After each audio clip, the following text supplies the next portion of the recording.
ito naman Diaz, update ng MIUI-MXI. So palitan na natin siya ng bearing. Ito yung kanyang bearing. Buksan muna natin. So ito yung kanyang bearing mga Diaz sa kanyang CVT cover dito. Meron yung bearing dyan. So palitan natin. Yung kanyang number 6032. Palitan natin.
Ayan, so ganito lang kadali mga idea sa pagpalit ng kanyang bearing. So gamit lang ngayon ito.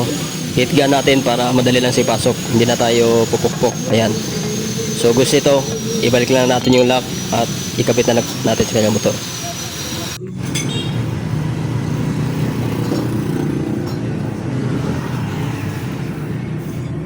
So ito naman Diaz, naibalik na natin. So ganun lang kadali pagpalit ng kanyang bearing. So kailangan nyo ito palitan para smooth yung ikot sa inyong torque guide.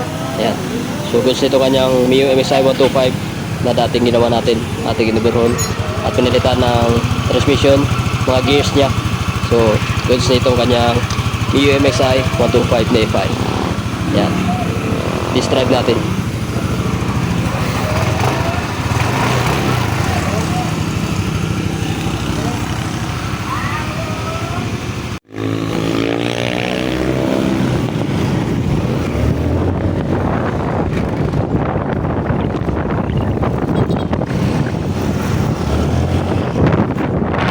Mga Diaz, okay na siya.